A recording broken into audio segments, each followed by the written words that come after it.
సిద్దిపేట జిల్లా హుస్నాబాద్ వద్ద జాతీయ రహదారి డ్రైనేజీ పనుల ఆలస్యం వల్లే కురిసిన వర్షానికి ఇండ్లు షాపుల్లోకి నీళ్లు వచ్చాయని అన్నారు మంత్రి పొన్నం ప్రభాకర్. రాత్రి కురిసిన వర్షానికి ముంపుకు గురైన దుకాణాలను నాలాలను పరిశీలించారు మంత్రి.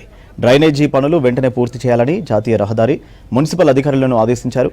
బస్వాపూర్లో పనులు, పందిల బ్రిడ్జ్, హుస్నాబాద్ నుండి పోతారం పనులు వేగవంతం చేసేలా ప్రతిరోజు తానే స్వయంగా పర్యవేక్షిస్తానని చెప్పారు మంత్రి. రహదారి విస్తరణ పనులు నిర్లక్ష్యం వహిస్తే కాంట్రాక్టర్పై క్రిమినల్ చర్యలు తీసుకుంటామని హెచ్చరించారు.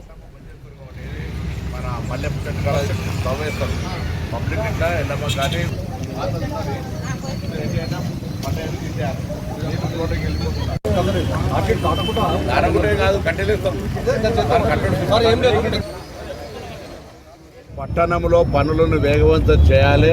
స్థానికులందరూ సహకరిస్తూ ఉన్న సందర్భంలో కొంత కాంట్రాక్టర్ నిర్లక్ష్యం వల్ల కనెక్టివిటీ అంటే drain to drain water flow పోవడానికి కనెక్షన్ ఇవ్వకపోవడం వల్ల నిన్నటి వర్షాలకు హుస్నాబాద్ పట్టణంలో కొంతమంది ఇళ్లకు నీళ్లు పోయినాయి. బాధపడుతూ ఉన్నాం. అందుకే ఉదయాన్నే అధికారులతోటి కాంట్రాక్టర్ను తీసుకొచ్చి ప్రత్యక్షంగా ఇవన్నీ కూడా చూస్తూ ఉన్నాం. ఈరోజు సాయంత్రం వరకు అన్ని కాలువల్ని ఎక్కడ కూడా వాటర్ నిలవకుండా ఉండే విధంగా ముందు త్రూ చేస్తూ ఉన్నాం.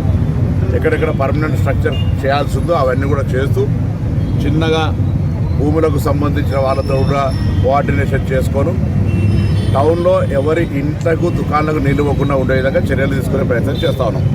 ప్రజలు కూడా సహకరించాలని కోరుతా ఉన్నాం. నేను మున్సిపల్ సిబ్బందిని ఆదేశించిన ప్రతి కల్వర్టు దగ్గర ఇద్దరు మనుషులు, అదేవిధంగా రెవెన్యూ తరఫున ప్లస్ మా స్థానిక నాయకత్వం కూడా ఉండి వర్షం పడుతుందంటే వెంటనే అక్కడికి వచ్చి నీళ్లు నిలవకుండా ఉండే విధంగా వెంటనే అక్కడ జరిగేటువంటి జమ అయ్యే చెత్తను తీసేస్తూ నీళ్ళ నిల్వ లేకుండా ఉండే విధంగా పట్టణ ప్రజలకు ఎటువంటి ఇబ్బంది రాకుండా ఉండే చర్య